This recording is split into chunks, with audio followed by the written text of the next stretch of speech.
Just hit speaker. Yeah.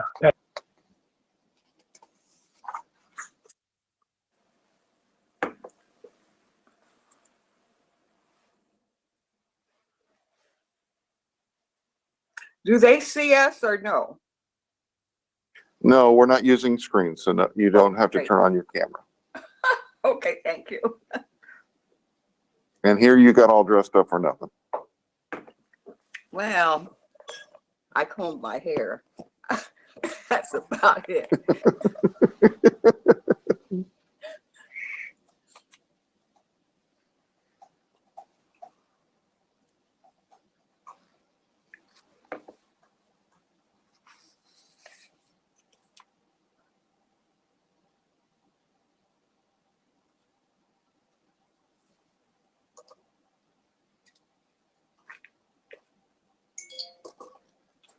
Good morning. I'd like to call this meeting to order.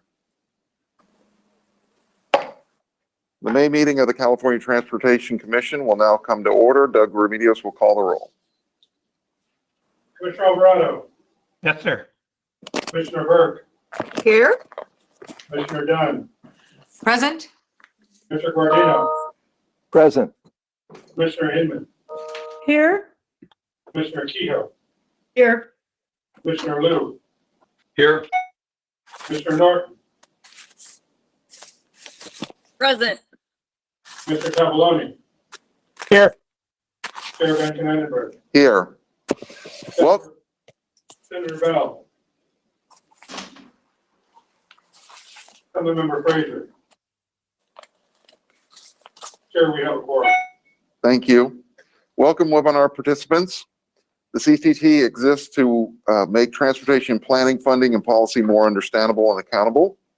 This meeting was originally scheduled to take place in San Diego. However, containment measures surrounding COVID-19 has required us to adjust to a webinar format. We look forward to getting back to San Diego just as soon as conditions will allow. Commissioners, please mute your microphones except when you intend to speak to minimize outside noise and feedback. Should commissioners have a question or comments during the meeting, please text Director Weiss. Presenters, if you are on the agenda to make a presentation today, please do your best to be succinct. To the general public, there are two options for participants to engage. Using the questions tab, type in the agenda item number you are commenting upon and your comment. Commission staff will read the comment on your behalf. Alternatively, you may click the hand icon to indicate you wish to make a comment. You will then be unmuted and called upon to make your comment. Please make sure to state your name and your agency prior to voicing your remarks. Please do your best to be concise with your comments. Being concise means that you say your comments in less than 3 minutes. Also, please make sure that your comments add new information. If you agree with the comments of a previous speaker, simply make that statement. Since we often have many speakers, we ask that you make your point in less than 3 minutes. And now I will move to item agenda 2, approval of the minutes. Do I have a motion? Chairman, I'd like to make a motion to approve the minutes. Second. This is Dunn. We have a motion by Norton and a second by Dunn. Doug, please call the roll. Commissioner Alvarado, Yes. Commissioner Burke, Yes? Commissioner Dunn, Yes. Commissioner Guardino, Yes. Commissioner Inman, Yes. Commissioner Kehoe, Aye. Commissioner Liu, Aye. Commissioner Norton, Aye. Mr. Tavoloni.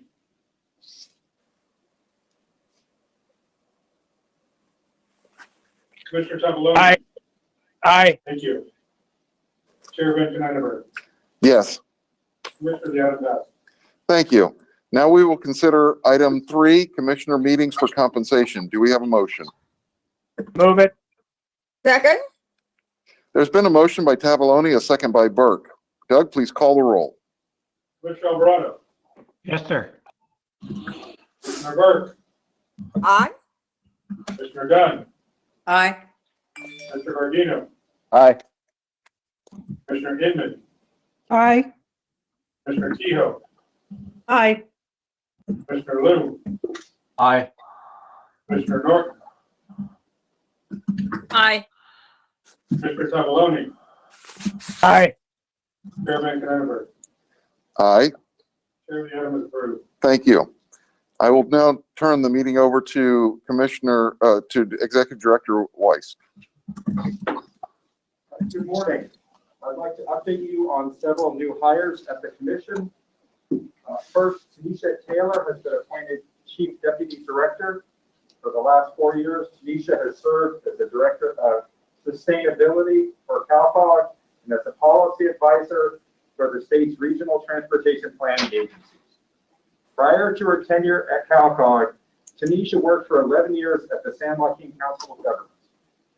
I'd like to thank Garth Hopkins for serving so effectively as our acting Chief Deputy Director, and while the position was vacant, and to Laura Pennebaker for doing the same as our acting Deputy Director for Transportation Planning. Matthew Yazgat has been appointed as an Associate Deputy Director in Programming. You may remember Matthew from his previous tenure at the Commission. He will oversee the accountability and transparency guidelines and program reporting efforts. Gurtej Patel has been hired as a Senior Transportation Engineer. Gurtej comes from Caltrans District 3, where he was a civil engineer in design and served as the acting Senior Engineer for Advanced Planning. Prior to working for Caltrans, Gurtej was a civil engineer for the city of Yuba City and a structural design engineer in the private sector. I'd like to thank Chris Johnson, who has been on loan to the commission from Caltrans while our engineering team was shorthanded, for his hard work over the last several months. I'd also like to update you on 2 upcoming meetings. The next meeting on our calendar was June 24th and 25th in Sacramento. At this point, we're anticipating that to be a 1-day teleconference meeting on June 24th. We will adjust as required should there be a lifting of state and county social distancing restrictions or of the governor's easing of Bagley-Keene open meeting requirements. Additionally, we'll be changing the date and location of our October meeting. Assuming we're able to travel by then, it will be held on October 21st and 22nd in Santa Barbara. I would also like to make a note for this meeting. We will be having individual item presentations similar to we do in our normal in-person meetings, although we will still be grouping items for votes. That should be clear on everybody's screen, the way we're working through the agenda. Lastly, I'd like to congratulate new grandparents, Terry and Carl Anderson. Their grandson arrived 15 weeks early in Japan. Mom and baby are doing well. That concludes my report. Thank you. Item 5 is commissioner reports. I'll start. Tomorrow, the governor office will be issuing the May's Revise, and I would like to direct staff to come to our June meeting with a report on how the May Revise will affect our staffing and overhead budget. So if staff will do that, that would be great. Are there any other commissioner reports? Seeing none, I will move now to item 6 and the, yes, Paul, Yes. sorry, I was unmuting. I Commissioner want to Kehoe. say, the Lausanne Working Group that is looking at the railroad right-of-way through Del Mar on the Bluffs has been active. We had an online meeting with multiple agencies, and Congressman Levin weighed in along with other elected officials from the area. And their Secretary Kim is heading up a multi-agency group that's looking at identifying funding. And also underway now is another stage of bluff stabilization that we should all be aware of. I think Doug probably has it in the weekly roundup at the end of this week. It just came out yesterday. So that's my report. Thank you, Commissioner Kehoe. Are there any other commissioners who wish to report? Seeing none, we'll now move to item 6, which is Secretary Kim's report. Secretary Kim?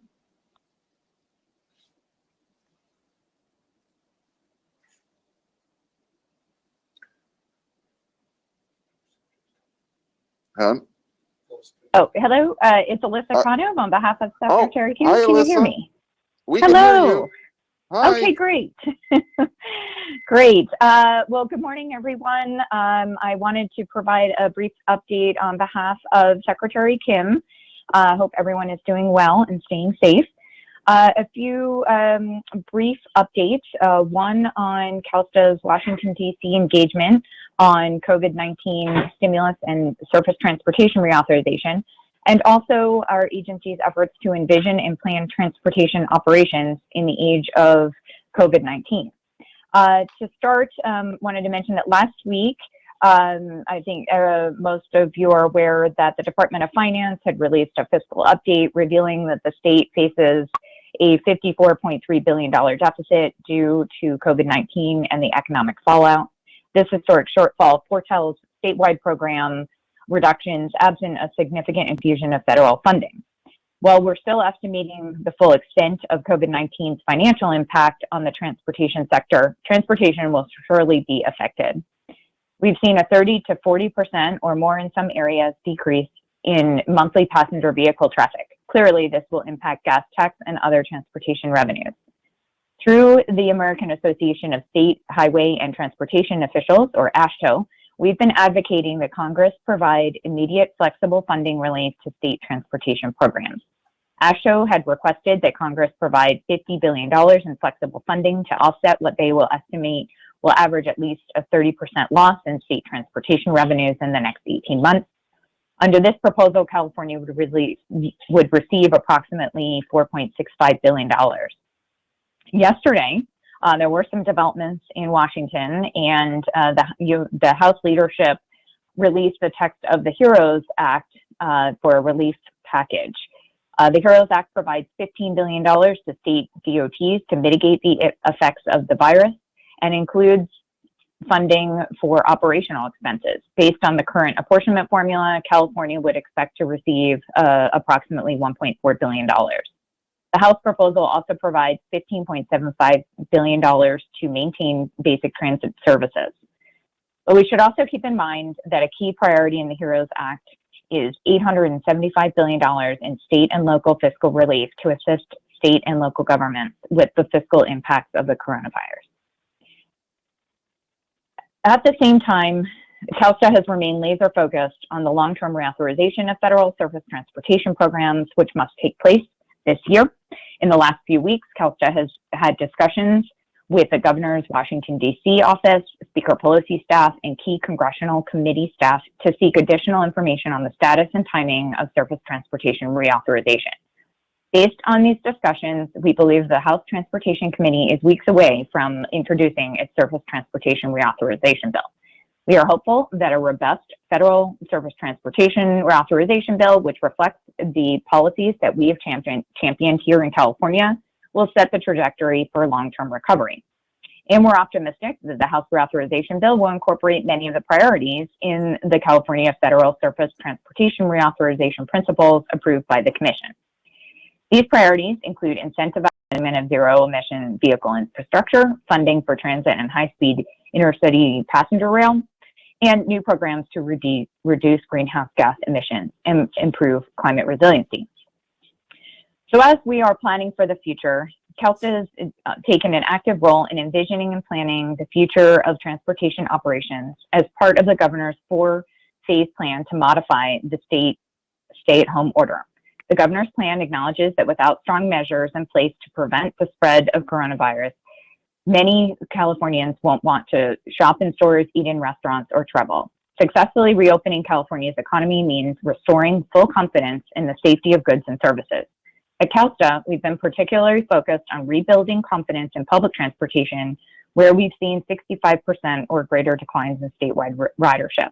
We're also determined not to lose sight of the social equity issues we've seen playing out right before our eyes as a result of this. In many cases, transit commuters are essential workers, and transit workers themselves have been placed at increasing risk. With this in mind, the governor published the Resilience Roadmap, which included industry sector specific guidance to reduce the spread of COVID-19. CalSTA was actively involved in drafting this guidance for transit and intercity rail operators. The guidance document, which is posted on the governor's COVID-19 website, outlines the key prevention practices. Additionally, CalSTA coordinated the distribution of 60,000 face masks to California transit operators. We should also realize that this crisis presents opportunities to make lasting gains in active transportation. Given the need to practice physical distancing, finding ways to create more open space is essential. Throughout the stay-at-home order, we have seen huge increase in people wanting to be outside for exercise and fresh air.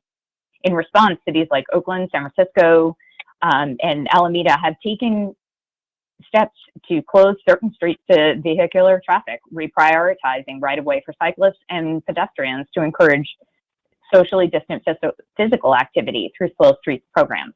Walking and biking are an important part of a healthy lifestyle. Active transportation is key to reducing heart disease, diabetes, and depression, existing public health concerns that are expected to worsen with the sedentary isolation, economic depression, and loss of life brought on by the pandemic. This need has always been there, but has just been further exacerbated by the current conditions. Active transportation will be an important solution for regular travel and commuting, not just for recreation, since it is easier to physically distance while walking and biking rather than riding in shared vehicles. Furthermore, open spaces can prevent the spread and reduce the likelihood of getting sick compared to enclosed spaces.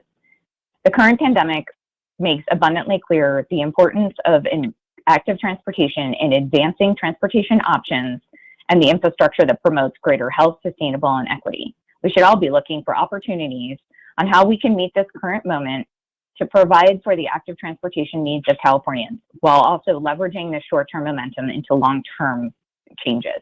That includes things like redesigning street grids, building wider sidewalks and expanding bike infrastructure, and potentially looking at permanently converting certain streets to be car-free, such as what was announced in the city of Seattle last week. It will be important to consider how communities with fewer multimodal transportation options can take advantage of benefits provided by active transportation now. While the future of the economy and the availability of new funding remains certain, CalSTA and our departments are positioned to respond to the crisis and enhance active transportation through existing programs. This includes prioritizing complete streets in the shop with a $100 billion reservation, setting aside funding for quick build projects in the active transportation program, and advancing the planning of active transportation projects through the Sustainable Transportation Planning Grants Program. This concludes my comments. Thank you again, and please stay safe and well. Thank you, Undersecretary Kenovi. Are there, commissioners, do you have any questions? I didn't get any text noting any questions, but any questions for Undersecretary Kenovi? Seeing none, we will now move to item 7, which is Caltrans Director Omashakin.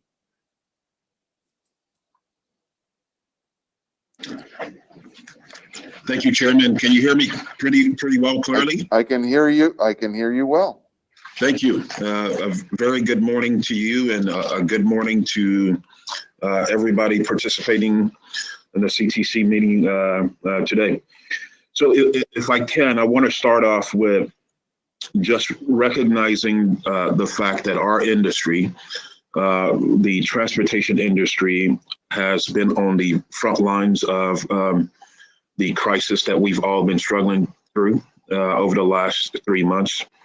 And of important note in all of that is that in this very meeting, $950 million worth of allocations will be finalized from the discussions in this meeting.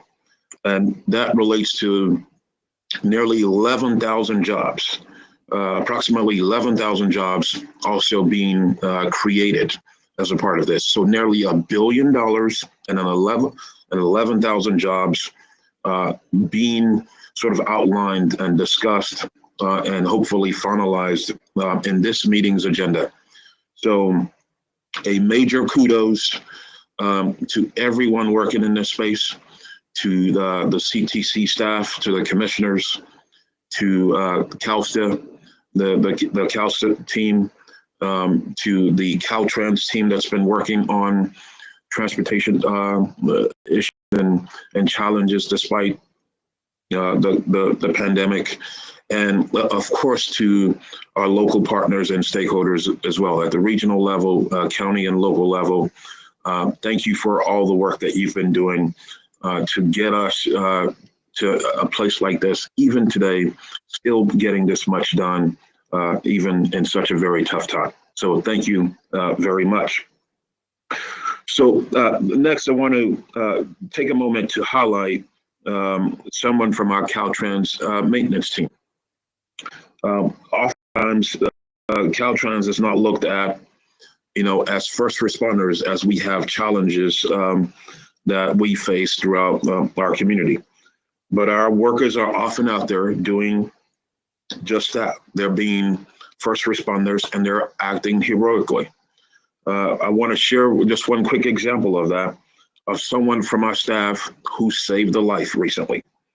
And the person's name is Michael Trujillo. Michael Trujillo. He's a 30-year veteran of Caltrans, works in District 2. He's a bridge crew lead worker. One day he was driving in Red Bluff in the spring of last year on Interstate 5 when he saw someone laying on the floor and another person performing CPR on the person laying on the floor in a parking lot of a rest area. Michael immediately called for medical assistance and also jumped in and lent a hand. He noticed that the person performing the CPR was exhausted and he quickly stepped in. The person lying on the floor was not responding, but all of a sudden there was a pulse and then there was a gasp. Michael turned this person onto their side and was able to clear this individual's airways. Eventually, fire and rescue arrived, and they were able to successfully provide medical assistance to the person facing the trauma. Without Mike's selflessness and quick thinking, that person may have very well possibly died. There are many people like Mike that work at Caltrans that go unnoticed. And so I want to recognize him today in this setting. We've done this in the past with Caltrans employees, especially those who showed their bravery during the Paradise fires and the Montecito mudslides. But I want to continue to do this moving forward, sharing stories about individuals within the department who step out beyond what their job calls them to do to perform heroic acts like this, like saving a life. I want to thank Commissioner Liu and Director Weiss, who mentioned this to me in a recent meeting with them, spent time with them as Commissioner Liu is coming on board. And we talked about this, and I think it's a great idea. I will briefly do this moving forward. Now on to other personnel news.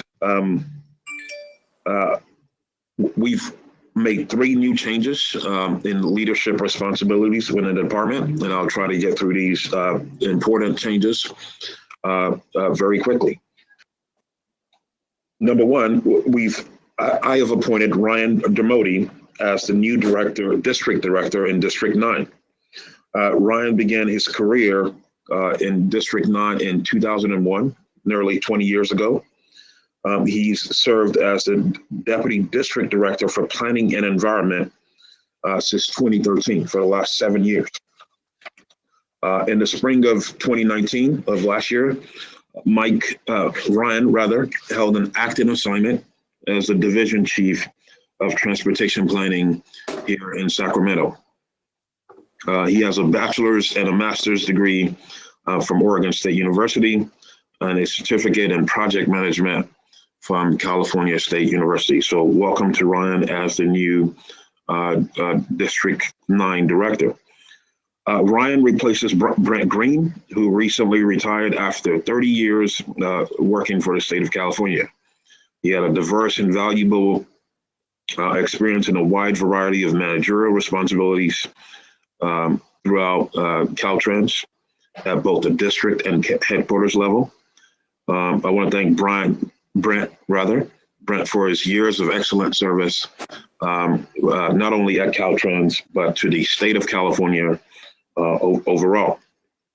I'm also pleased to announce that Casey Hendren has been appointed the Chief of Budgets, the Division of Budgets, effective May 1st, 2020. Casey has been in state service for approximately 20 years. She's back at Caltrans after serving as the Assistant Deputy Director for Administration with the Department of Development Services for the past 2.5 years. So we welcome Casey back to Caltrans. I also want to thank Gilbert Purchase for filling in in the last 2 months. Excuse me, Director Amashakin. Yvonne Burke, can you put your Okay. microphone on mute? Thank you. Go ahead, Director Amashakin. Thank you for that. Let me say it one more time, the last part again. I want to thank Gilbert Purchase for filling in for the last 2 months. In that Chief of Budgets role, Gilbert will be returning to his role as the Chief of Accounting for Caltrans. And finally, I want to thank Janice Salias, former Assistant Director for the Office of Civil Rights, who has retired from the department after 4 decades of dedicated service to the state of California. Janice responded to the passage of SB1 by leveraging her skills and experiences to increase certifications, contracting for small business and disadvantaged business enterprises throughout the state. So I want to thank Janice for her valuable years of service to the department of over close to 4 decades. So in the meantime, I've appointed Sabrina Watts Jefferson as Acting Assistant Director for the Office of Civil Rights effective May 1st. Sabrina has 28 years of experience with Caltrans. She served as Director of Workforce Development, Education, Training, and Small Business for the Associate General Contractors of California, and she's held prior positions with the DMV, the Department of Development Services, and the CHP. I think it's important to note that Sabrina also won the 2019 Our Promise Volunteer of the Year Award for her service to the campaign, working through the California Transportation Agency. So she was the executive team leader there. She's a graduate of Golden Gate University with a Bachelor of Arts in Human Resources. So congratulations to Ryan, Casey, and Sabrina as they step into these new management and leadership roles at Caltrans. I look forward to working with them moving forward. And to quickly address a question from Commissioner Inman from the last special CTC meeting. Commissioner Inman, you asked me about utilities partners, and the impact on projects because of COVID-19. And just a quick follow-up to that, we are not hearing that there are issues with the delivery of projects, but we are mindful of the potential and will respond to that if such issues arise. Like many entities, we are learning how to work in this new COVID-19 reality. And we are aware of the key role utilities entities play with us. If we see issues arise with utility entities related to design or construction, we will address that and, of course, keep you informed in that along the way. So no issues so far with utility partners as it relates to COVID-19 and project delivery. And finally, I was asked a question about from the last meeting as well, on the State Water Resources Control Board MOU that we are working, many of us are working on. And I'm happy to report that as of this week, the State Water Resources Control Board passed in their meeting this week, passed that this MOU should move forward. They adopted this. The director will sign it and I will sign it, and I will be able to give an update at the June CTC meeting. So this MOU has been signed with the State Water Resources Board. And two final issues, and not going into depth on these issues, there will be two people speaking on these issues from Caltrans later on in the agenda. Number one, the fiscal impact of COVID-19. I talked a little bit about this at the special CTC meeting last week. But the governor has shown tremendous leadership, as we all know, not only in this state, but nationally on this issue as we face this crisis. As you know, he rolled out a plan last week, and a plan continues to be discussed. But as far as the fiscal impact, we all know that we face a $54.3 billion deficit because of COVID-19. And later on in the agenda, our CFO, Stephen Keck, will give you an update on the impact of COVID-19 to the state, and more specifically, the impact to the transportation sector and Caltrans, as we continue to see the numbers come out from the Department of Finance and key departments across the state. So you will hear from Stephen Keck later on in the agenda on that fiscal impact to transportation. And finally, you will hear from Michael Johnson, as he updates everyone as we look to adopt the 4-year SHOP, the $20+ billion 4-year SHOP. This is again a great step for us as a department to get to this place that we're still able to move the SHOP forward despite the challenges we face. But in the middle of that SHOP adoption is going to be a key discussion about multimodal projects and active transportation projects overall. Undersecretary Canove mentioned this in her remarks earlier, and I will highlight just very quickly and mention the importance of active transportation in the SHOP as we adopt it again. There is a $100 million augmentation that we have, as Caltrans is proposing to be a part of the SHOP, and that we are hoping can be adopted as a part of the SHOP today.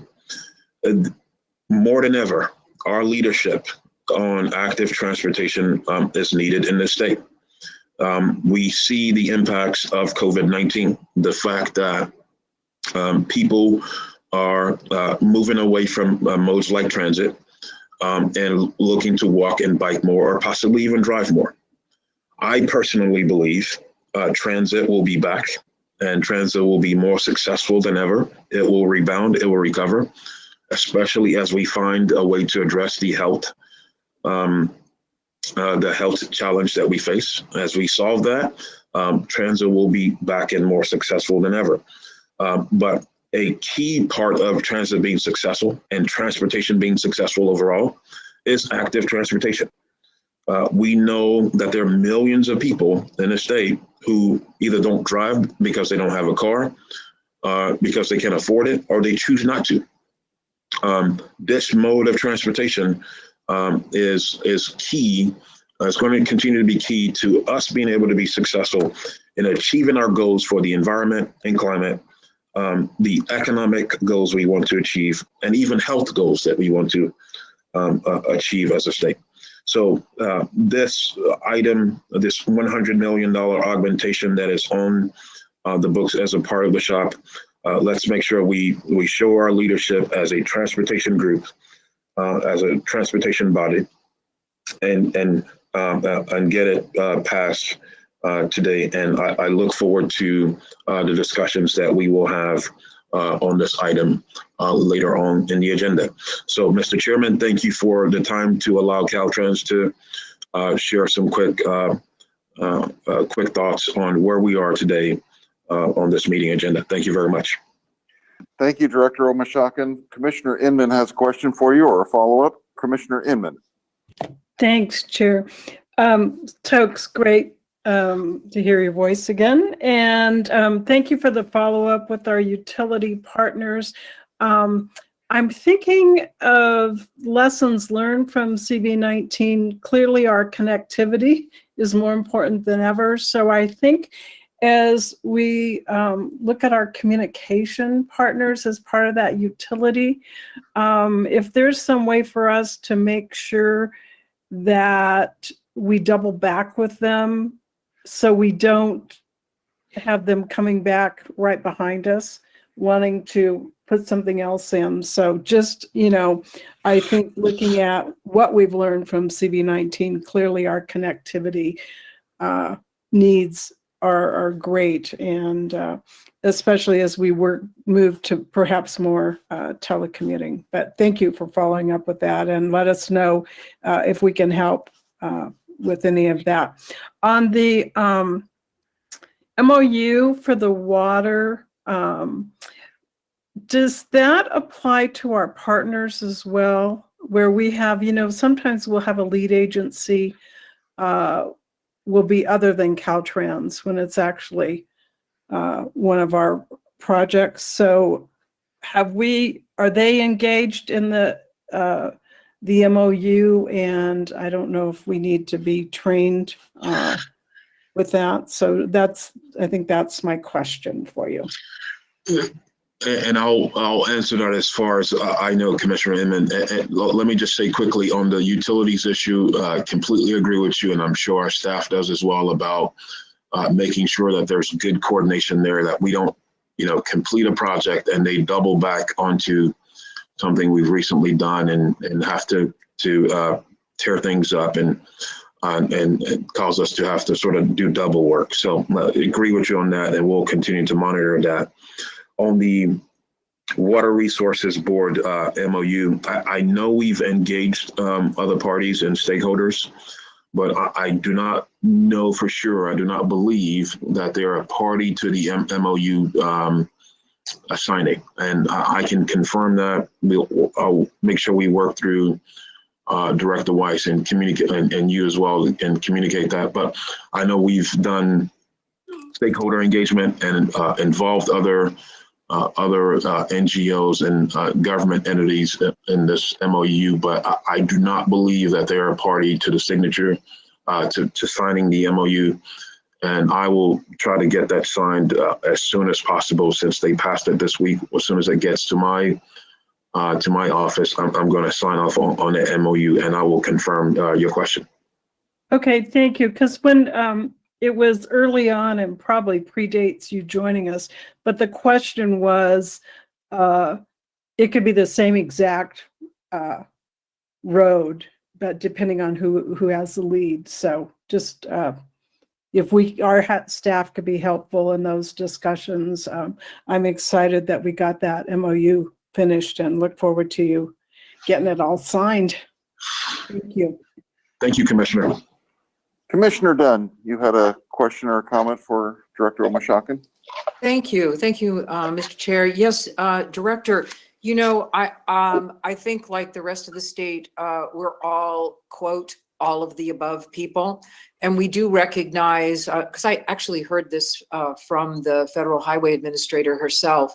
In a world of pandemic, our highway system is going to be highly constrained over the next year or so, primarily because of the declining use. Even pre-COVID, the declining use of transit. And so I appreciate your comments on transit, but the third leg of the stool here, protecting the highways as the economy starts to come back and folks will want to be in their cars, fixing the transit system so it's safe for folks.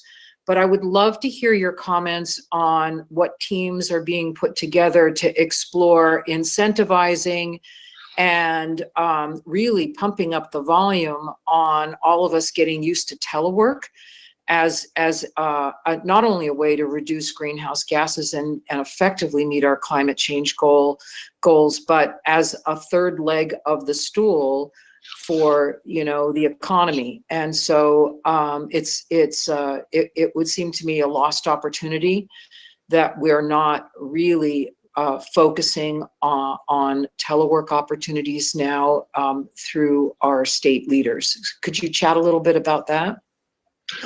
Oh, absolutely, Commissioner. Thank you for that question. I think you touch on something that we often, like you said, overlook. I think it's important that we continue to make the investments that we're making in the physical infrastructure that we're investing in.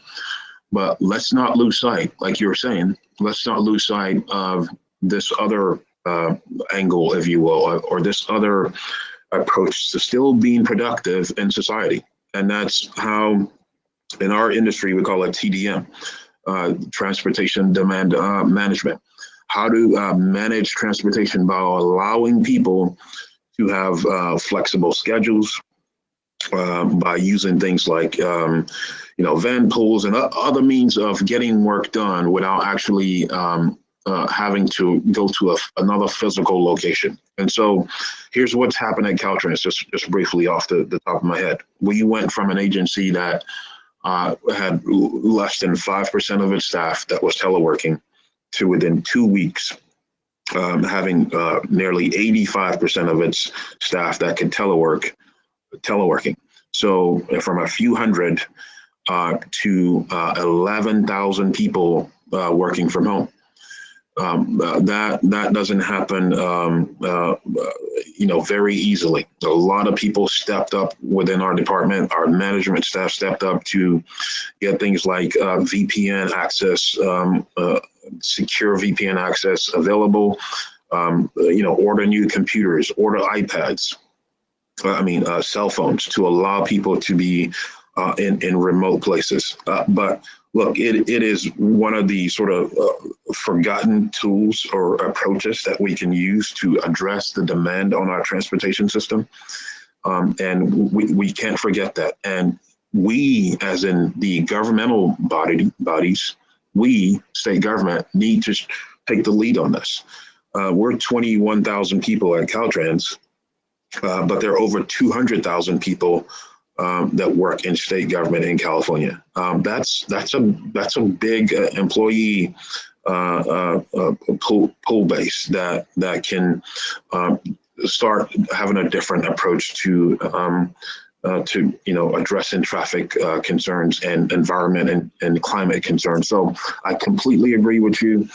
We, following the lead of CalHR and the rest of state government, we will continue to put in tools in place within the department that will allow people to telework and not have to necessarily always have to come into the physical building moving forward. This is going to be a new part of how we live and work moving forward. It's not going to be just all across the board, but in key places, absolutely, this will be a part of how we work moving forward. Yeah, Director, but it's not just Caltrans. You, as our governor has reminded us, over 70% of the California economy is still working, even during stay-at-home or emergency orders.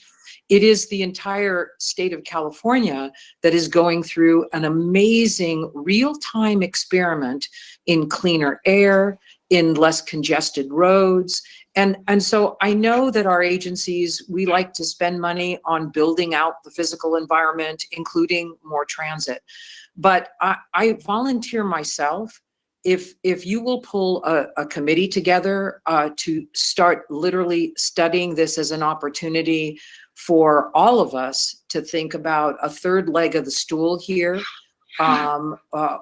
in order to connect all the dots of clean air, climate change goals, reduced congestion on highways for everyone, by looking at incentivizing opportunities more for telework than we've ever had before. So anyway, please think about this as a really great idea, that its time has come because we're living it. And I'd love to see us do some deep dive on it. Now, don't get me wrong. I do firmly believe that the people like to be where the people are, and people like to be together.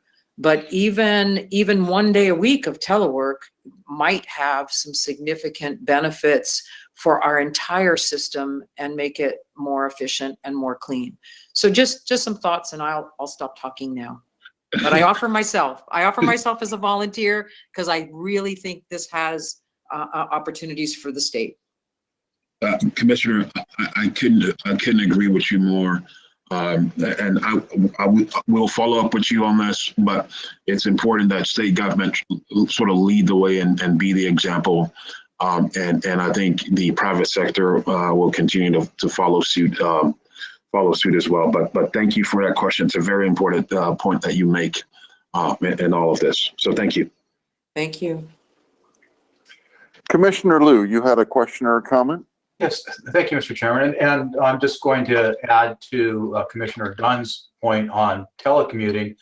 With my familiarity with what goes on in the air quality world, I know that the Air Resources Board and the local districts have some authority to either mandate or incentivize telecommuting for large employers under certain conditions.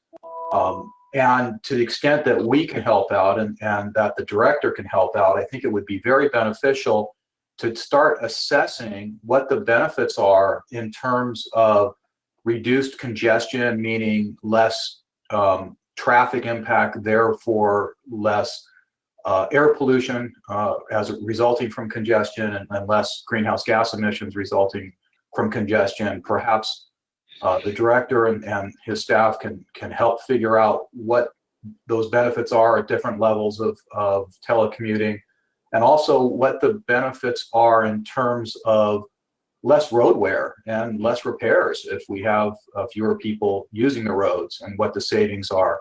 I think that kind of information would be really helpful to the local districts and the Air Resources Board as they consider what their regulatory and perhaps incentive measures might be.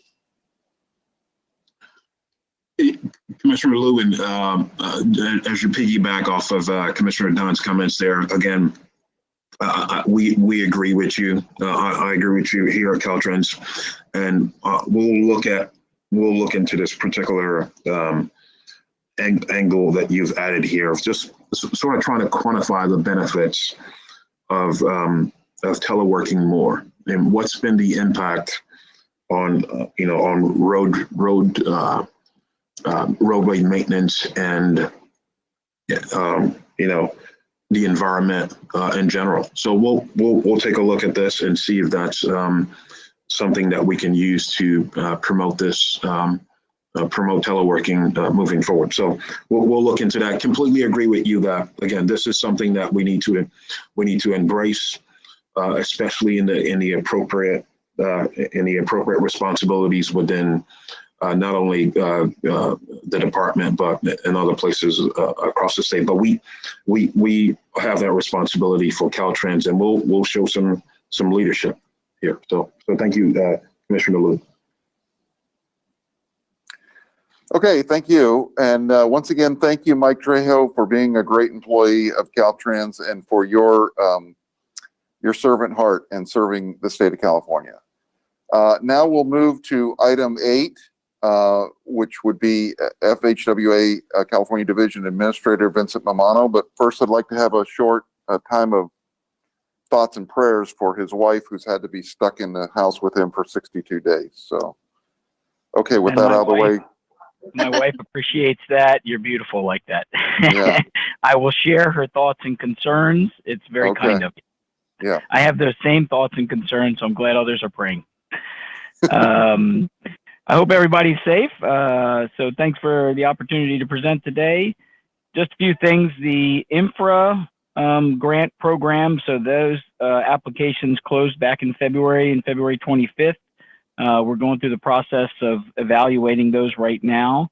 The build grant closes on May 18th, so that's just around the corner. So I'm hoping everybody has an opportunity to learn off of past ones and are able to compete well for those. So that closes May 18th. I know we have a presentation on Safe Rule, so I'm going to steal their thunder. Safe Rule 2 was published back on April 30th. The discussions that I've had with CARB and EPA is the adjustment factors that we put into, or that were put into place by CARB and accepted by EPA to address Safe Rule 1. Those adjustment factors are also able to address Safe Rule 2. So we're not going to need any further adjustments. So Impact 2014 and 2017 are the models that we're using with the adjustment factors that CARB created as a result of Safe Rule 1. So all of those adjustment factors and everything are still moving forward, and we are in good shape. So no additional impact as of Safe Rule 2. You had your meeting last week or week before on COVID, addressing COVID. So I'm not going to go over all the things I talked about then, but I just want to encourage everybody to look at the Federal Highway Administration's website and the Federal Department of Transportation's website for any updates on guidance. So I think I mentioned this at the last one, but Tulare County was our first certification review that we had. So Jasmine Amanin from my office and Ted Matley from FTA, a large Caltrans team, Ted Smalley and his team from Tulare. So I want to thank all of them for the work that they did to try and coordinate a entirely remote review. There was a couple of technical difficulties in there that the teams jumped in and figured out and got it straightened out, so they were able to complete that review. So congratulations to them. And then lastly, I know we had a lot of discussion in the past on emergency relief time extensions. We had some challenges with that a year or so ago. I just wanted to let you know that we've had 164 time extension requests. That means that the ER, their opportunity to continue with those, with the federal emergency relief dollars on a project because they hadn't gone to construction, or there's a bunch of different reasons. But we had 164 time extension requests. We approved 149 of them, so only 15 were not approved. I think everybody was on board with the ones that were not approved, so that was over 90%. So I think we're in a lot better shape than we were a year or so ago with our emergency relief time extensions. And we're continuing to work to try and keep those things moving, to keep those emergency relief dollars eligible for those projects. And I think that is all I have in the interest of, hey, can you keep your comments brief that you said at the beginning? Thank you. Hey, thank your staff for their hard work on those time extensions, Vince. I know they really they bent over backwards on those, and so tell everyone we really appreciate it. I will do that. Thank you for saying. Okay. Regional Agencies Moderator, Philip Chu.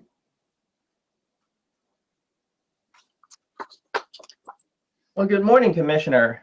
Philip Chu with San Bernardino County Transportation Authority, representing the RTPA group.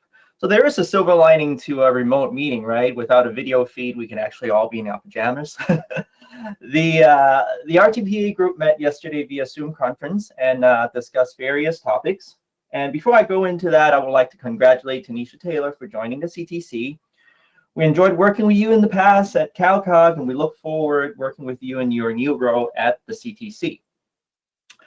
On COVID-19 impact, Caltrans provided an update to the current budget and allocation capacity, and we're all looking forward to the governor's revised budget tomorrow, which will provide a better picture on the financial impact due to COVID-19.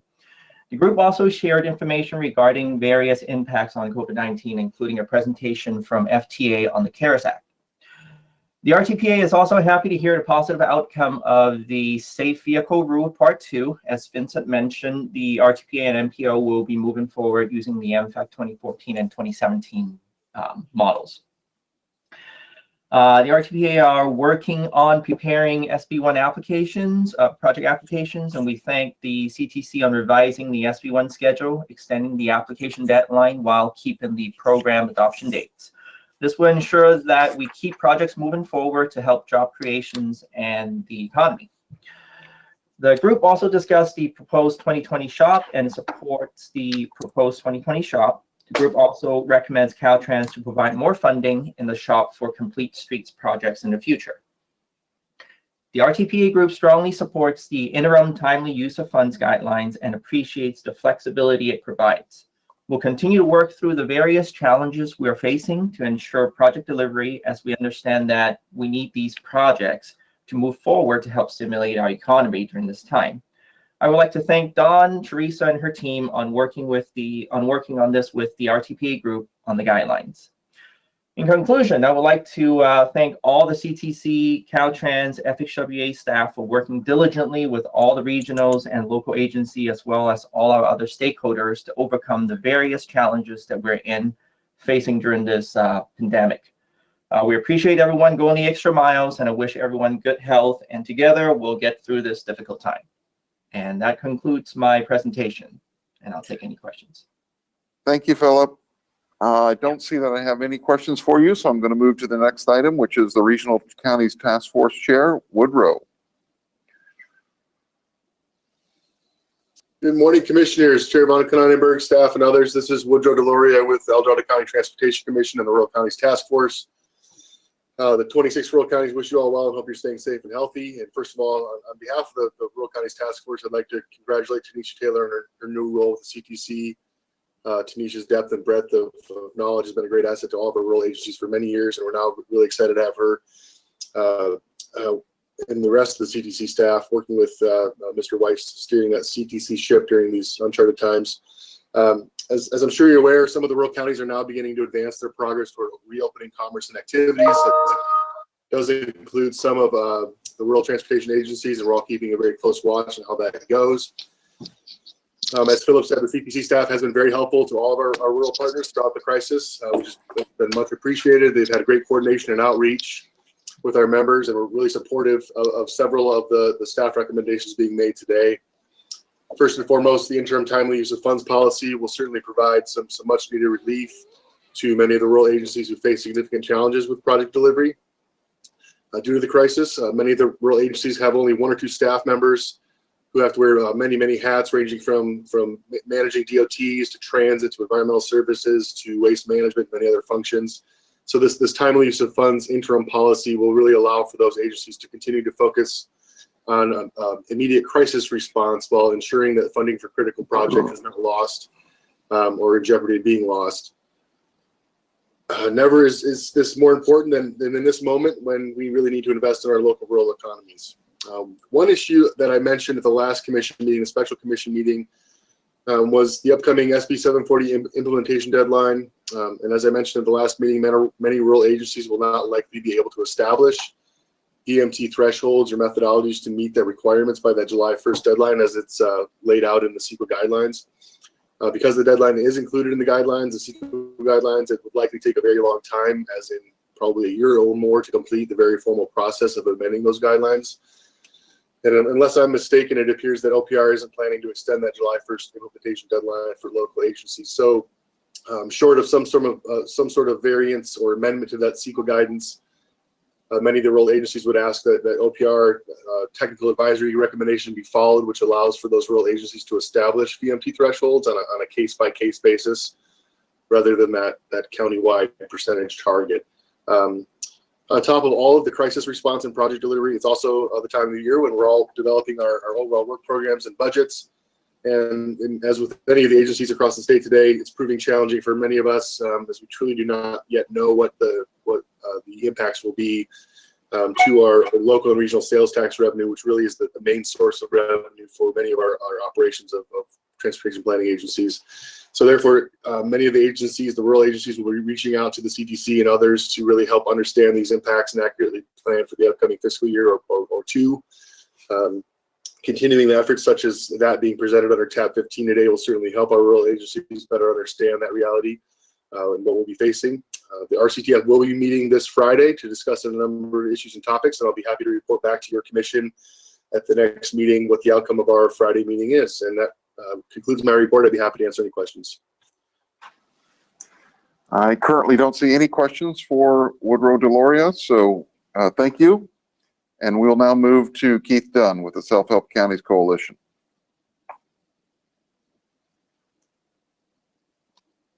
Hi, Commissioners. Thank you. This is Keith Dunn with the Self-Help Counties Coalition. I hope everyone's doing well. I look forward to seeing folks in person sometime in the near future. The Self-Help Counties Coalition is in the process of assessing the impacts. We've got one of our agencies has developed a model that I think is going to be a useful tool for all of us in assessing the direct impacts of the immediate fiscal crisis and how we can plan to work our ways out of that. We have a internal group seminar scheduled for the next 2 weeks to start allowing our members, giving them access to this model and trying to build it out so we can get some raw data to better understand what the direct impacts are going to be. We're actively participating, as mentioned before, in the SB 743 process with Caltrans. We remain concerned with some of the modeling and what those impacts may be. We're actively providing comments and we'll be continuing to offer suggestions on how that process may ultimately work better for not only the self-help counties, but also the citizens of California. But again, we remain actively engaged and concerned with some of the models that are currently being used to assess those VMTs. We're actively looking at some of the information coming out of the federal government, obviously not back there lobbying directly, but trying to support efforts through the CARES Act and the different formulations of funding that are being discussed in the federal government. During those process and communications, we've been made aware that there may be an effort to rescind the NEPA authority that's been granted to the states. We've been working to put together a letter to outline the benefits. Self-Help Counties was a sponsor that passed legislation to allow the state of California to assume that NEPA authority. We think it's a useful tool and has saved hundreds of millions of dollars throughout the state in expedited time and reduction in duplicative regulations when building out infrastructure. We are looking at opportunities not only to support funding, but also we'll be discussing potential opportunities to enhance here in the state. We're not sure yet if it's going to require legislation or if this can be done administratively, but we think that project delivery should be a broad-based authority that local agencies and Caltrans should be able to use when it best suits a particular project. We don't believe that going to the legislature every time to get approval is warranted any longer. We have elected boards and the department has been delivering alternative delivery through design build and other methods for years, and we just think it's time to give that authority back to the individuals who are building the specific projects. Again, we're working hard to make sure that we understand what the direct impacts are to our expenditure plans. We're hoping to have some additional information soon, and with that, I'd be happy to take any questions that folks may have. Thank you, Keith. I don't see any questions at this time, so I'm going to move next to the transit operators update and Dorian Barnes. Dorian? Good morning. It's an honor to be with you all this morning. I feel like we're sort of living in this inside out, upside down world, and I know that's affecting virtually every transportation sector that you're dealing with. There are a couple of points that really strike me that I never thought in my career that I would be advocating for. And one is actually, as a transit professional, encouraging people not to ride transit, but that's in part where we've been these last few weeks. I also never thought that lower ridership would be a measure of success, but again, that's been the case in this upside down world. And I'll tell you more about that in just a moment here. By way of background, I serve as executive director of Foothill Transit. We are the primary transit operator in the Pomona and San Gabriel valleys of eastern Los Angeles County. Geographically, our easternmost cities include Pomona and Claremont. Our westernmost city is Pasadena, and we provide a pretty fair amount of service from our member cities in the San Gabriel and Pomona valleys into downtown Los Angeles. We operate a fleet of 360 transit vehicles, and one of the things that we focused on in the last few years is zero emission vehicle technology. And that's certainly a topic for another day, but an area that we have spent a lot of time in over the last decade. On March 23rd, we moved into our COVID-19 operations plan. And like everyone, we were moving at lightning speed, trying to respond to the health crisis and the directives, both at the state level and the county level. A part of that included discontinuing service on our express services, which go from the San Gabriel and Pomona Valleys into downtown Los Angeles. Also suspending service on our routes that primarily serve schools, middle and high schools, because those schools were closed.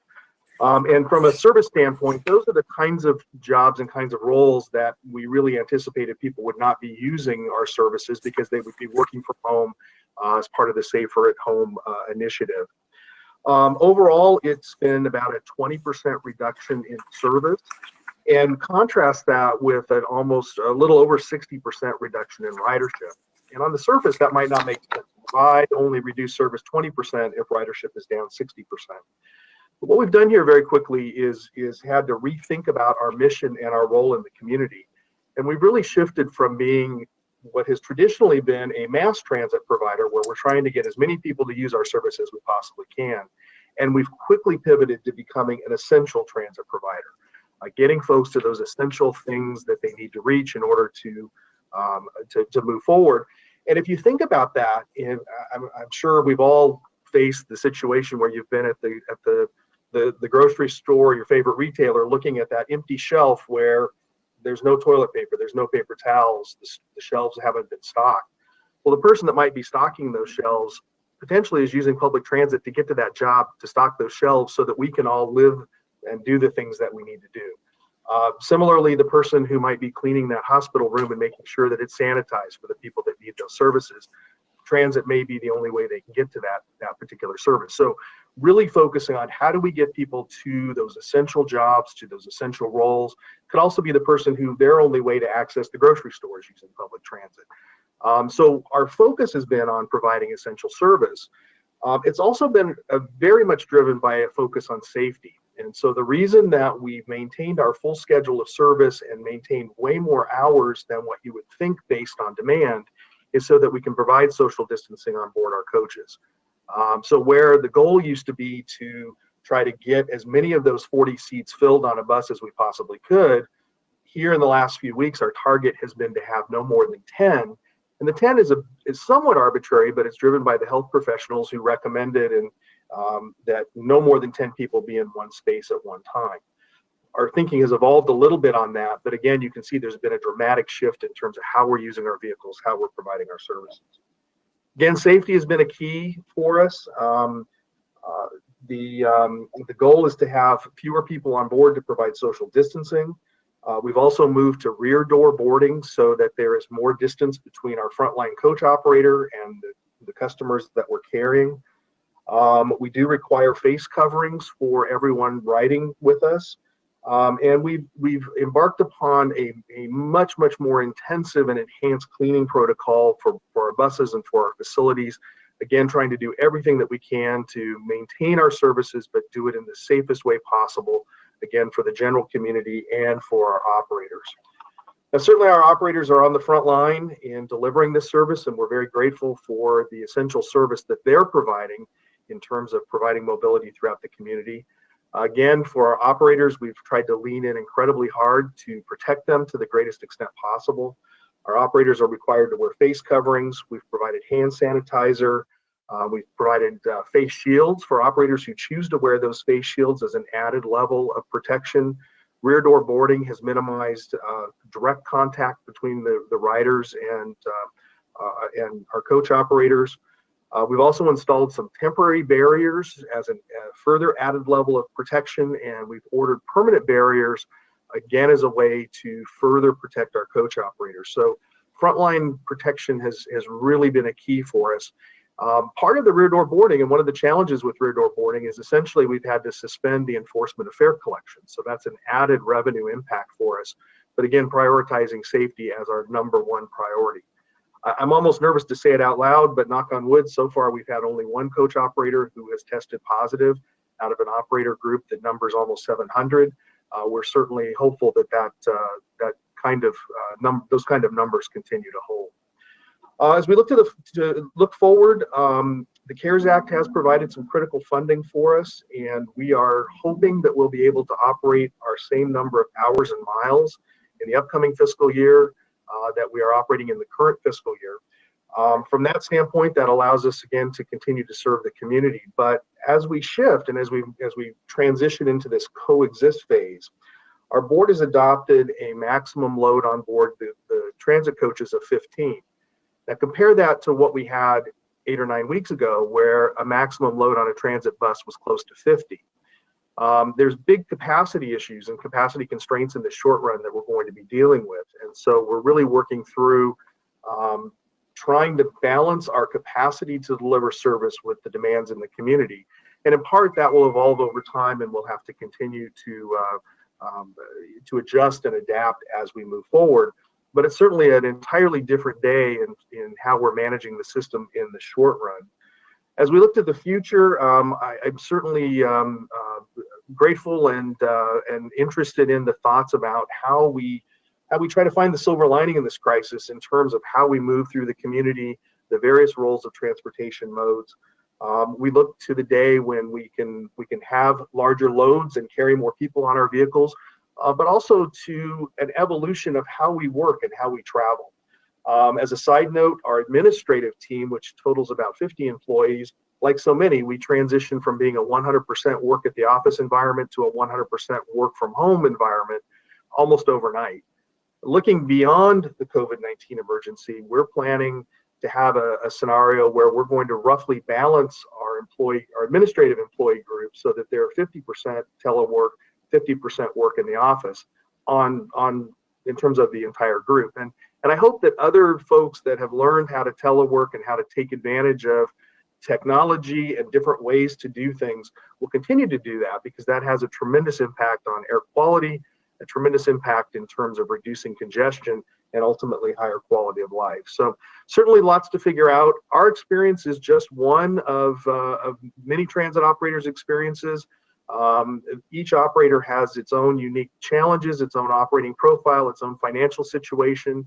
And so we are continuing to collaborate. We're learning from each other, and every day is a new adventure. I'd be glad to answer any questions here or certainly offline after the meeting if anybody would like to follow up on any of these topics. And again, it's a great honor to be with you. Thank you, Doran. I don't show any questions or comments at this time, so we'll move to the next item, which is item 13. Oh, go ahead. Chairman, I had one. Commissioner Norton, go ahead. Thank you. Doran Barnes, I just want to thank you for your presentation, and you have absolutely been a state leader on the early adoption of EV transit, and so we want to thank you for your leadership in that regards. I wanted to ask you what your triggering event is going to be as people do go back to work and want these larger commuter bus services. What are you putting into place so that people can start taking the bus back to their offices, even as they may want to go to their office only a few times a week and telecommute the rest? For us, the triggering event, we think, will be when Los Angeles County reaches the point of saying that folks who cannot work from home or need to work for limited amounts of time at their offices are able to do so. We had thought that moving into what the governor has indicated is stage 2 would be that moment, although the line has seemed to be less bright on that. Once that seems to be happening, our plan is to resume pretty much our full schedule of express services, but again, keeping in mind that our limit per vehicle is going to be 15. So in part, we're hoping that people will continue to telework and that the demand will be lower because our capacity is significantly lower. But again, we're expecting that as soon as we get the signal that at least some office work is allowed, that's the point that we'll restart that service, and if anything, start more service than needed to promote social distancing. Thank you very much. Commissioner Dunn. Yes, thank you so much, Mr. Chair. I thought your presentation was just brilliant, and I really thank you for the completeness of it. I wanted to compliment you there. I would encourage, if there's a way as you start to pull your thoughts together and pull the other transit operators, please be sure to get the information to your business community. You know, an LA Chamber, an OCBC, you know, San Francisco, so that they can start educating employees that you are putting the tools in place to protect them with a safe commute via transit. I really think that the public is not yet aware. I hear a lot of talk out there about transit operators needing money. And so I hear that everywhere, but I never hear what you just well presented on the steps that you're taking for a safe commute via transit. And so again, I'm happy to be a guinea pig to get some of that information out, and would love to partner with you guys. And thank you for your presentation. So Commissioner Dunn, thank you for your kind words, and thank you for your gracious offer of support. We definitely want to get the word out to the community. And a big part of it is re-educating the community about what we're doing, how we're doing it, how we can safely provide services, but also making sure we're communicating to the community that there are new limitations that haven't been an issue in the past, but we together as a community need to manage those going forward. Exactly. Thank you. Thank you. Okay, thank you. Now item 13, Paul. Commissioners, tab 13 is an action item to accept the staff report on state and federal legislative matters. I just wanted to highlight for you a couple of recent legislative developments. Last Monday, the Assembly reconvened from recess, and the Assembly Transportation Committee heard proposed legislation from Assembly members. The committee passed on consent AB 2285, a committee bill that would implement a commission recommendation from its 2019 annual report to dedicate the interest earnings on funds in the road maintenance and repair account to the shop. So that recommendation is moving forward. The number of bills being heard this session is much lower than typical because legislative leadership and committee chairs have asked members to prioritize their bill loads in light of the impacts from COVID-19. And this is also the case in the Senate, which returned from recess this past Monday. The Senate Transportation Committee will have its hearing on Senate bills on May 29th.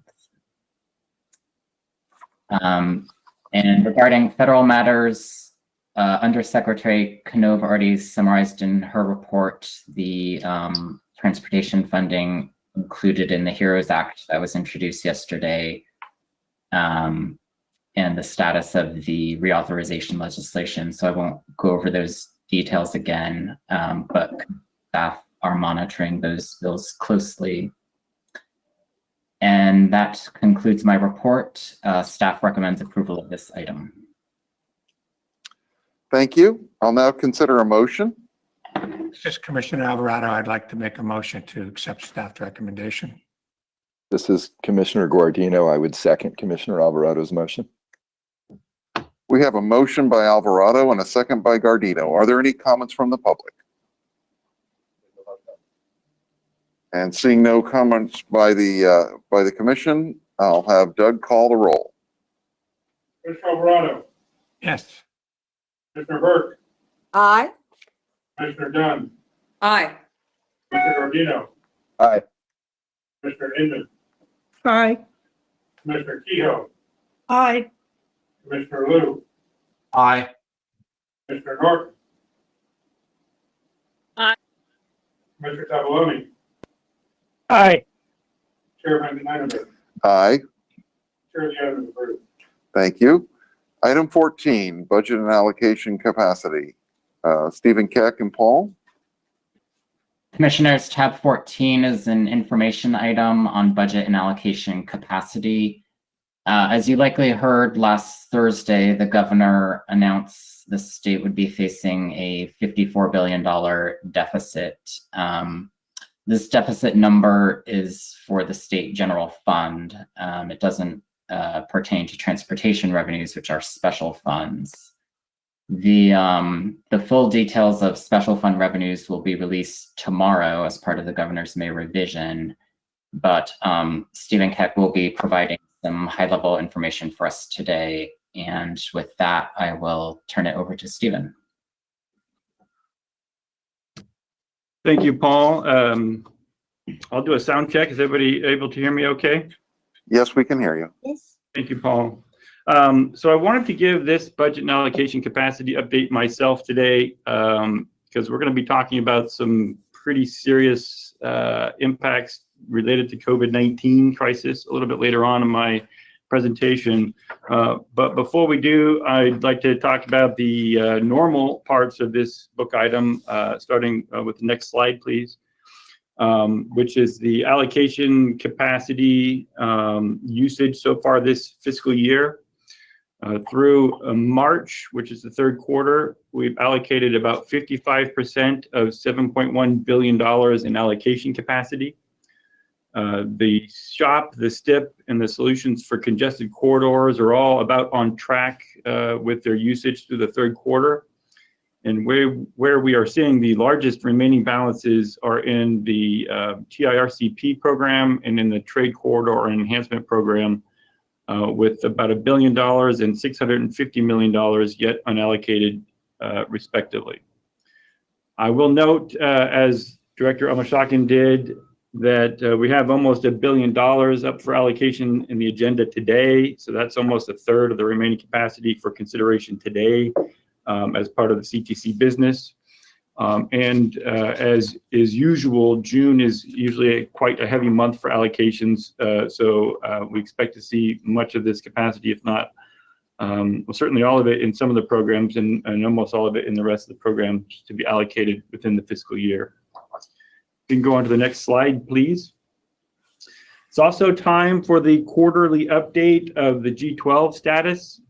Just for reference, Resolution G12 delegates authority to the department to make limited adjustments to project funding, either up or down, within roughly 10% increases, or limited to less than 10% increases to SHOP and STIP projects.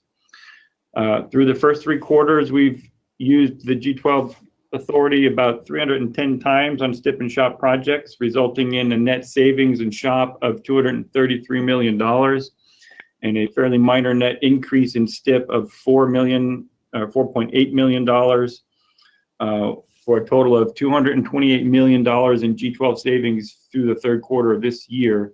That's actually a pretty big number, significantly bigger than where we were last year at this time. And it's actually pretty good news to have this kind of savings given what I'm about to talk to next. So next slide, please. As you've heard a couple of times already, we're starting to hear some of the impacts of COVID-19 to the governor's budget and to the general fund budget specifically. Last week, the governor began to discuss how we are going to be able to return to work and rebuild California's economy in this very different and very difficult environment. State's economic forecasts reflect a very steep decline that we are all in the midst of experiencing, but it also projects a ripple effect that will move into next fiscal year and for several years beyond that. As Paul mentioned just a second ago, we will begin to see the details of all of this when the May revise is released tomorrow. But for those that are new to the process, the May revise purpose is to introduce new economic forecasts that impact the state's revenue and consequently will impact the governor's proposed spending plan. It's a very important update in any year, but even more so this year because of the very dramatic changes that occurred in just a couple of months. Last week, as was mentioned, the governor did give us a sneak peek into some of the challenges faced in the general fund budget. It's a 2-year impact, that is current year and next fiscal year, estimated at a revenue loss of 41.2 billion. And when you couple that with increases in expenditures that were driven primarily by the need to respond to COVID, you're looking at a resulting deficit of $54.3 billion between the estimate now and the January 10th proposal. So just a few months has changed everything. I will note, as the governor did in this release, that while this impact is completely unprecedented in its sudden impact, in its sudden onset, as a percentage of overall spending, it is slightly less than the impacts during the 2003 economic downturn and also the Great Recession in 2008 and 2009. This is primarily due to a very prudent fiscal management and strong growth that we've been experiencing since the end of the Great Recession in 2011. However, as again was also mentioned, the sneak peek at the general fund issues does not include or did not include any estimates for transportation revenue. And in the next slide, I'll try to give you an overview on where we think we're going to be. So we've all witnessed it as we drive around. For those of us that do get a chance to get out or whether to go to work or shopping or whatnot, there are far fewer vehicles on the roadways, and in return, much reduced fuel consumption. That has impacted gasoline and diesel revenues both in terms of the excise taxes. I'll note that with goods and freight movement still proceeding during that pandemic, we're seeing a greater impact on gasoline consumption than on diesel consumption, but they are both down. Gasoline is just down far greater than diesel consumption. But where we are seeing impacts on the diesel is in diesel price. So fuel prices in general have decreased very significantly with the, well, I won't call it collapse, but the very rapid decrease in oil prices. So with the diesel, that will impact sales tax collections on diesel. The state stopped collecting gasoline sales tax in 2010, but we do still collect sales tax on diesel. And in fact, SB1 increased the sales taxes on diesel to the current rate of 10.5% sales tax.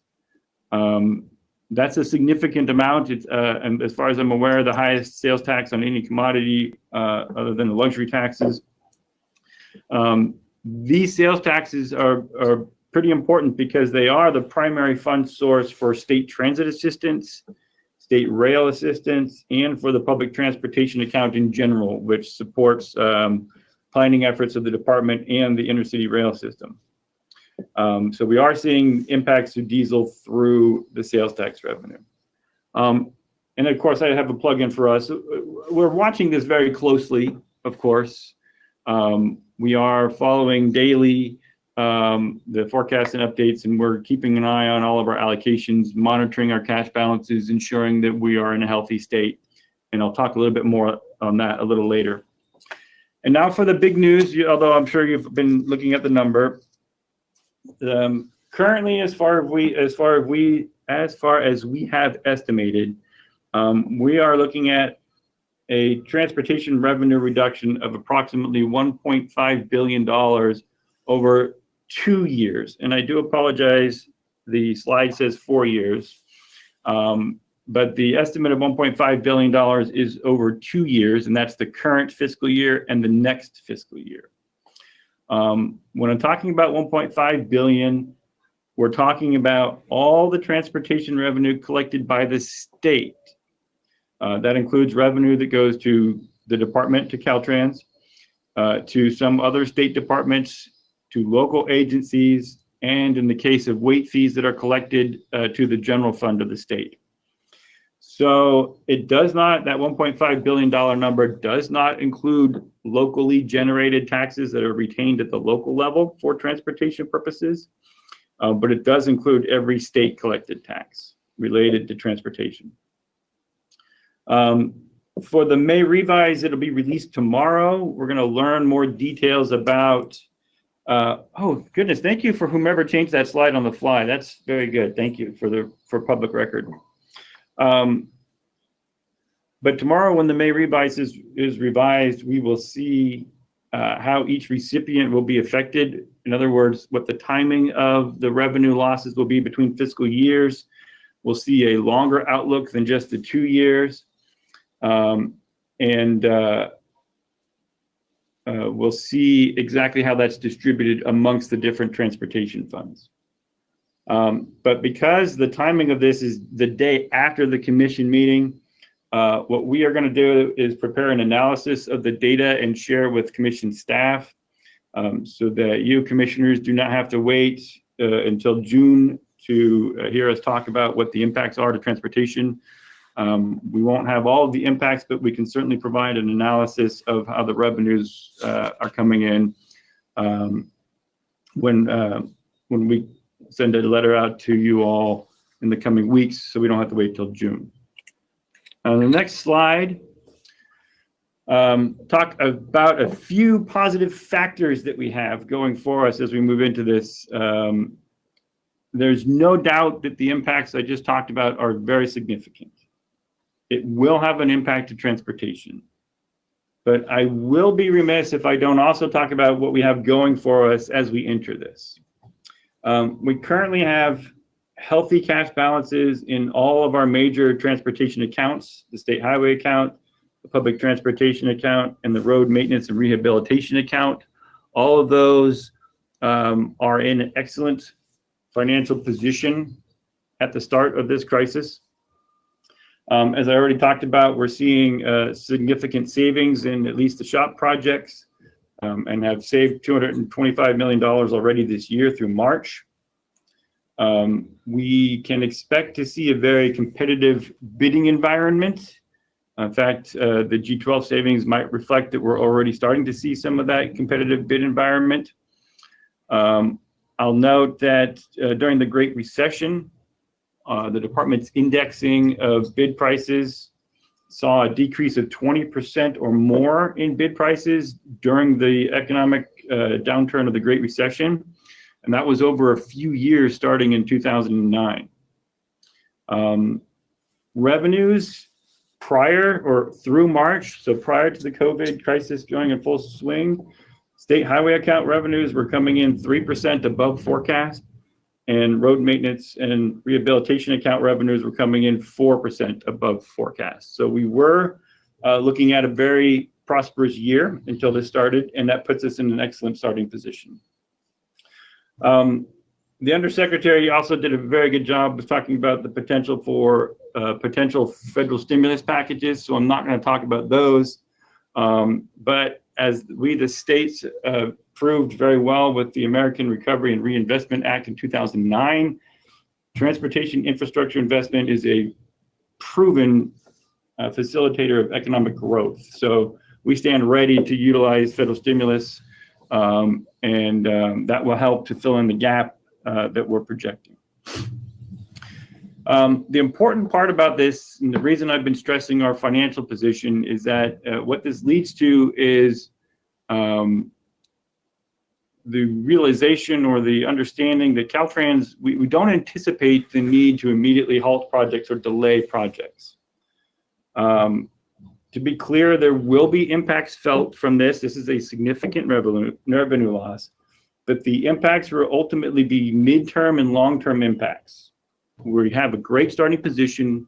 We can weather the storm in the short term because transportation projects help to support the economic recovery and job growth. And coupled with our solid starting position, we're in a great place. It gives us a little bit of breathing room to allow deliberate planning as we move forward to deal with the crisis. Next slide, please. And so with that in mind, at the June meeting, we're going to deliver the draft allocation capacity for all programs based on the May revised revenue impacts. Can you advance? Thank you. So that allocation capacity in June will reflect the May revised revenue impacts to the state. We also expect the state to adopt the budget, the legislature to adopt the budget for the state. It's quite possible that there may be a baseline budget adopted in June so that we can start the fiscal year with a budget. And that baseline budget will allow the legislature to continue deliberations and make additional discussions and changes to the budget in the months after June. And that's similar to what happened with the Great Recession. In August, after the budget's passed and we're solid in all of our impacts, we'll bring the final allocation capacity for 2021. And then, of course, in August, we also have our fingers crossed for potential funding increase due to August redistribution. California usually does very well with August redistribution, and would hope to see that again this year. And finally, and again, as the Undersecretary already gave a very good overview of the FAST Act, in fact, far better overview than I was prepared to give. I won't go on about that, but that is set to expire in September. And with that, I'll be happy to take any questions. Commissioner Inman. I just had a question on the healthy balances. Given a crisis, can those be borrowed? So that's an excellent question. No, is the short answer. Prop 22 and Prop 69, the last two initiative propositions that affected Article 19 of the Constitution, have effectively barred loans from transportation accounts for any non-transportation purpose, and also bars the taking of the revenue that's protected by Article 19 for any other non-transportation purpose. So now there is a short-term cash flow thing that's done internal to the state that does not impact balances in the different funds. And that's managed by the state treasurer's office, who manages all cash for the state. But no long-term borrowing is allowed for non-transportation purposes. Okay, so when I listened to the budget hearing and they talked about looking at all account balances, your accounts weren't included in that? With regards to providing general fund relief through loans, our accounts are not included in that. Okay. Because most of that money in your healthy balances is really spoken for and committed, right? I mean, you're not just sitting on money over there like I saw you going to the ATM that day, right? Yeah, and that's a good point that I should have made a point on. All of the cash in our accounts is more than spoken for. So we operate our accounts on a cash flow basis, making allocations based on the future expenditures and future revenue that will come into our accounts and manage the cash flow. But because of the increases that we had with SB1 and the time that it takes to deliver projects and get them going, we did experience increase in the cash balances on those accounts, which puts us in this great starting position. And we've also had, at least up until March, faster than projected revenue growth. People were actually driving quite a bit more than we projected and using more gasoline than we projected.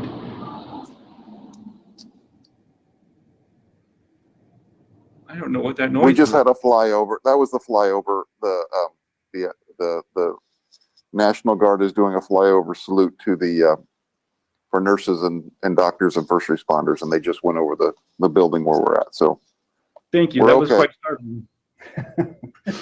I thought we were adding sound effects. Yeah. Thank you, Stephen. You're welcome. Okay, if there's no other questions, we'll move to item 15. Paul? Commissioners, tab 15 is an information item on potential impacts to state transportation revenues from COVID-19. Professor Asha Agrawal and her colleagues from the CSU Mineta Institute have taken the state revenue projection model that they have presented to the Commission at past meetings, and they have modeled a few scenarios for how state-generated revenues may be affected by the stay-at-home orders and the recession over the long term. And with that, I will turn it over to Asha.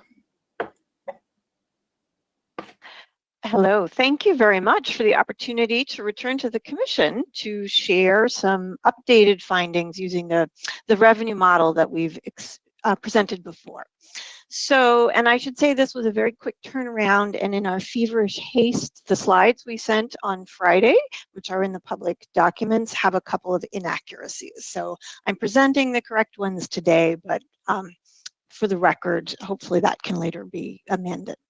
And I want to acknowledge my co-authors, as in the previous projects, Hannah King and Marty Wax. And if you could turn to the slide that says the question, please. So we had a basic question, although obviously hard to answer. How might COVID-19 affect state-generated transportation revenues through 2030? And two things to explain about our question. First, the goal of our research was not to conclude what will happen, but rather to look at what our revenue streams might be in a range of different scenarios. And if you could go to the next slide, please. The other thing is I want to emphasize that actually, as Stephen Keck was talking about, we are only looking at state-generated revenues that are also spent on transportation. And so this is the SB1 package of fuel taxes and annual vehicle fees. Next slide, please. The methods that we used for projecting revenue from these different sources were straightforward spreadsheet models and readily available data from places like the U.S. International Energy Agency. And we projected revenues for a baseline and then 5 different hypothetical COVID-19 recovery scenarios. Next slide. We looked on the baseline was using our model to imagine what the world would have been without COVID-19. And then we designed these 5 recovery scenarios to reflect a range of possible futures. And again, we're not trying to make any claim that we know what will happen. The scenarios look through 2030, and the variables that we vary in the different scenarios are economic recovery factors that will affect fuel consumption, and thus fuel taxation, and also vehicle purchases. And then we also built into the scenarios some different levels of policy support to stimulate vehicle purchases, including zero-emission vehicles. And I'm actually not going to talk through the next 2 slides, but I just wanted everybody to have them. So if you could actually advance 3 slides. The tables that I'm skipping over provide a detailed explanation of how we constructed our scenarios. So here, and I have 2 slides sharing the data, the key findings. So let me walk you through this one since it is a little bit complex. We have here projected the total revenue each year that the state would be collecting through that combination of SB1 funding sources. And each line is a different one of our scenarios. So there is a black line sort of in the middle, which is the baseline. And I should also mention that the lines are the mean projections, and then the shaded areas are our sort of high and low estimates. So we anticipate that revenue would fall somewhere within that band. Now, above the black line are actually both 2 of our scenarios actually envision by 2030 collecting more revenue per year. Both of these imagine fast or at least moderate economic recovery, plus, and this is key, we had these hypothetical policies to stimulate the purchase of zero-emission vehicles. Again, this would require policy action that may or may not happen, but we thought it was important to do the what if. What would happen with our revenues should the state or the federal governments incentivize more EV purchases? And then there are, of course, unfortunately, 3 different scenarios that fall below the baseline. And these all assume either very slow or kind of a moderate rate of economic recovery. So just to mention a few concrete numbers, the mean projected revenue in 2030 ranges from 9.4 billion for the slow scenario up to 11.4 billion for our fast economic recovery paired with EV purchase stimulus policies. We also thought it important to think cumulatively what this means for revenues to the state. So we projected, look, if you added up all the revenues we project from 2020 to 2030, it ranges from 118 billion for the baseline scenario to a low of 98 billion for our slow recovery scenario, and that's 17% below the projected baseline, all the way up to 121 billion, which is actually slightly higher than the baseline. And that again assumes this hypothetical stimulus to encourage people to purchase electric vehicles. Next slide.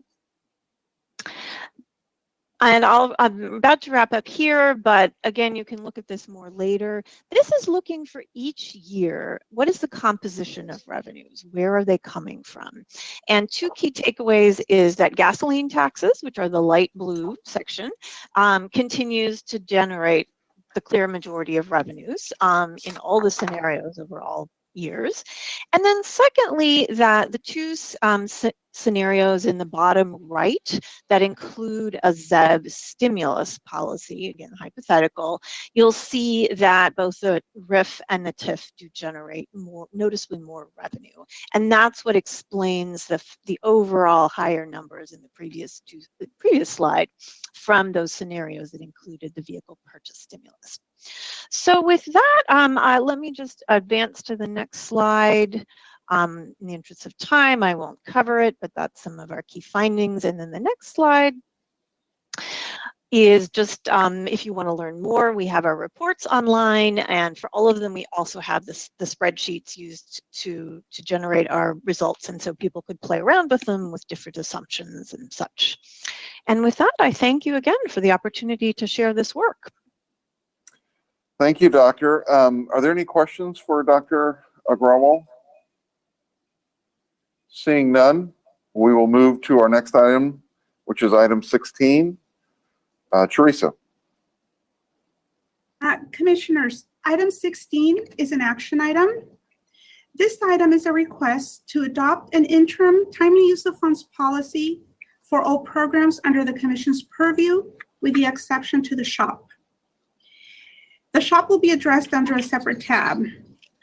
As a result of the Governor's Executive Order N3320, requiring all citizens of California to shelter in place due to the state of emergency resulting from COVID-19, agencies began to contact Commission staff of the challenges they were having with the delivery of their projects.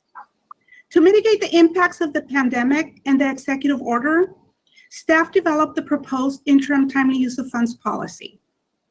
The proposed interim timely use of funds policy will extend the deadline for each project delivery milestone where permissible by statute.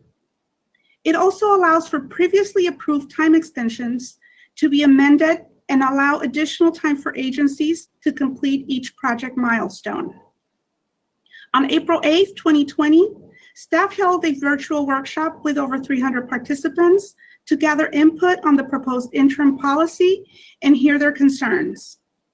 After the workshop, we developed a frequently asked questions on how and under what circumstances this policy would apply. Staff proposes this interim policy to be effective through December 2020. If need be, staff will revisit the policy at that time and make a determination if extending it is appropriate.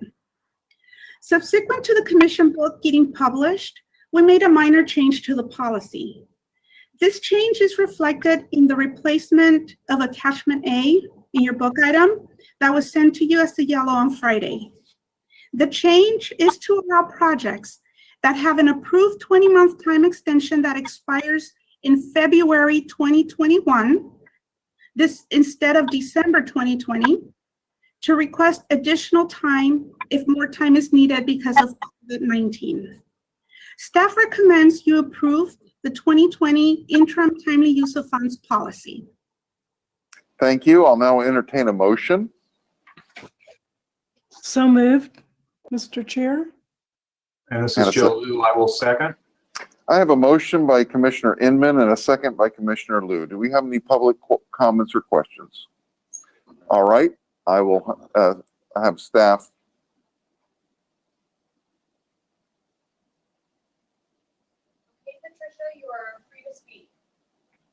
Hi, this is Patricia Chen with LA Metro. Good morning, Chair Von Konynenberg and commissioners. I would like to thank the commission and staff for the approach taken in developing a temporary timely use of funds policy.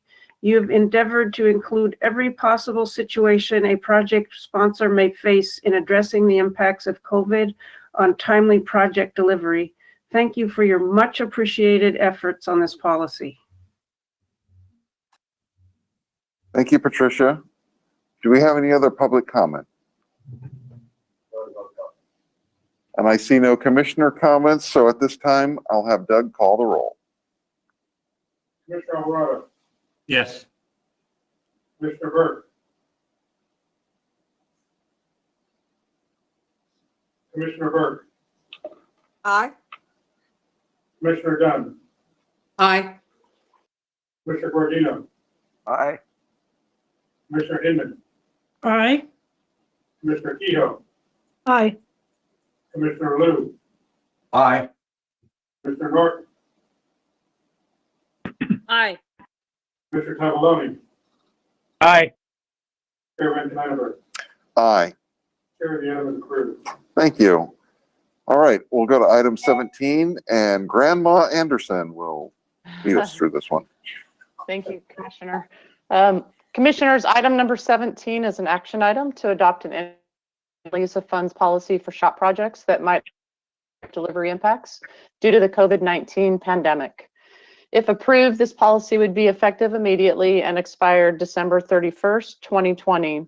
The SHOP guidelines do have change management policies that allow flexibility in the delivery of projects, but for impacts that go above and beyond what's allowed within the guidelines, we felt it was important to develop these interim timely use of funds policy.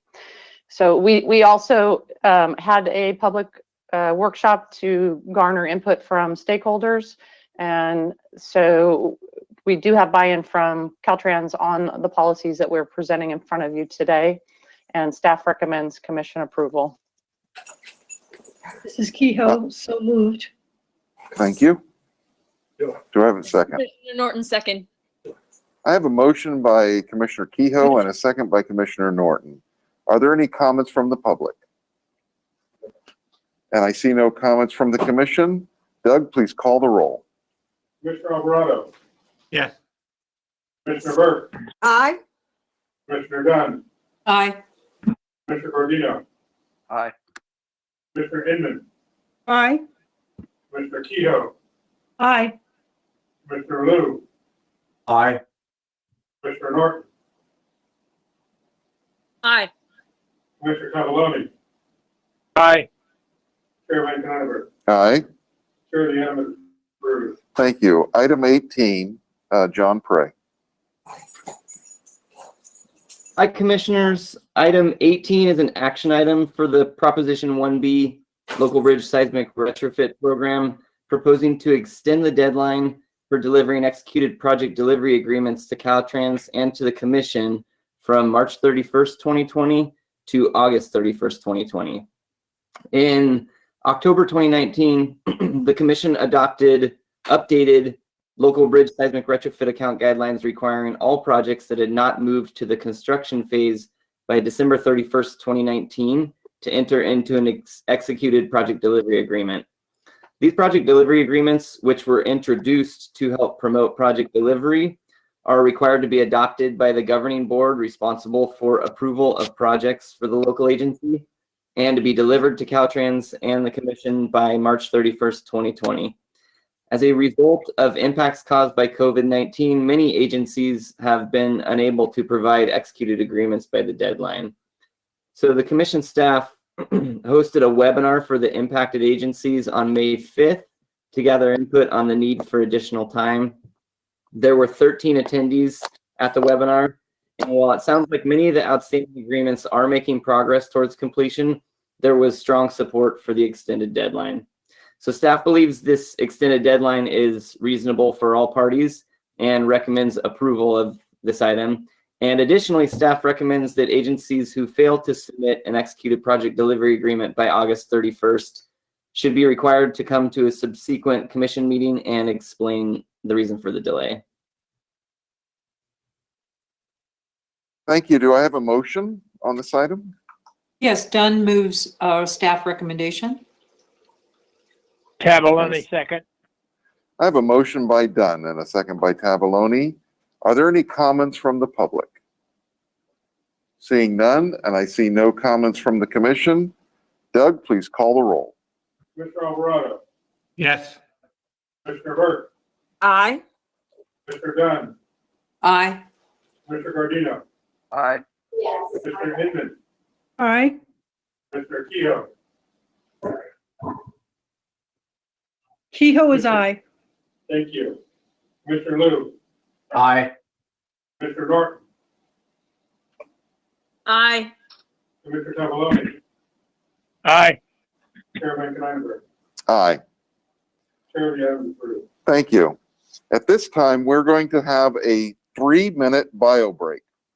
I would encourage no one to leave the webinar. Just put your webinar on mute, and this will give you 3 minutes to walk down the hall of your house and use the facilities if need be. When we come back, we will be on item 58 and 59, which we will take out of order. So when we come back, please be prepared to look at items 58 and 59.